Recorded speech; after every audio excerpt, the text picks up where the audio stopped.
maareeyaha guud ee shirkadda leydhka Sambawar Axmed Maxamed Cabdiraxmaan ayaa maanta maruu si gaar ah ugu waramayay telefishinka caalamiga ah ee Bulsho TV ayaa waxa uu ka warbixiyay adeegyada kala duwan ay bulshada siiyaan. runtii kulli Sambawar waxa ka mid ah shirkadaha adeega bixiya leydhka waxaan kulli inta badan hargeysa inta badan anaga shidna oo dadka siina service-ka leydhka kibli qaybaan ka midnahay iyo wajaale iyo arabsiga marka shaqadeeda waxa weeyaan inaan dadka leydhka service leydhka laga siino oo kulli markii hore haddii aan ku yar noqdo diyabooni markii hore leydhka oo kale sidii uu soo bilaabmay waxay si kulli gooni ah oo aan standard ahayn oo runtii 1991 sidoo soo bilowday ilaa intii waqti wad ogtihiin marka markii hore shakhsi waa meel lahaa waxaan se isku daynay marka dambe inaanu meel iskugu keeno imika waxay maraysaa xuduuddu inay runtii inta badan meel iskugu timid inta hadheen waxaan rajeynaya haddii la qadaro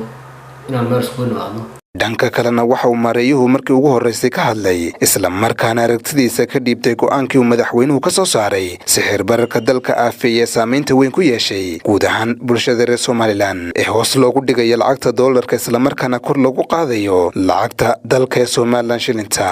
habxiso dawladdu waxaa marka la gudboono sidii amarkaa soo baxay uu u shaqayn lahaa oo macnaheedu tahay inaga dalkeenu si aad ogtihiin wuxuu ka mid ahaa gobol Mareykan ka mid ahaa lacagteena Somaliland mayna isticmaali jirin sax ma ahayn oo arrintaas ma aaminsan ku dheedo in doolarka la isticmaalo laakiin waxay ahayd inaan u sameysano istiraatiijiyad lacagteena kor u qaadno ku maamulno deedna ay noqoto halkii ay ka soo bilowday markii horeysay waad weydeen oo markii la soo saaray lacagta Somaliland qiimaheedu meel fiican u marayay in bangiga dhexe iyo dawladdu ay kala la yimaadaan oo matalan dadka dhoof xasuul dhoofinaya waxa noo keenaya matalan qodobka wholesalers oo kale sida matalan Omar iyo agab ciidan keentay anahay dadkani helaan maxay hayday bedel oo lacag gazaadilada la helo bedel imika soo waxa la yidhi 7,000 baa la yidhi ha lagu qaato doolarkii waa sax laakiin ilaa hadda inta loo gaaro Maxamed Haan waxaa jira suuq badan fiican oo haddii laba gacmood la sameyn lahaa baahida maxaa hayday loo baahiyo doolarka ku dheedana meel loo tago.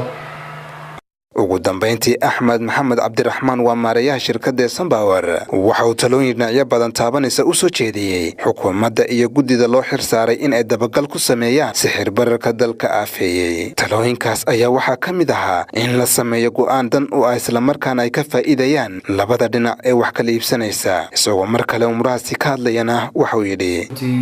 waa taloo baahan yahay haddii la sameeyo guddi farsamo oo soo dhaweynaya guddiga farsamo waxay caddaynaysaa xaqiijinaysaa sidii maxaa yeelay arrintan u shaqayn lahayd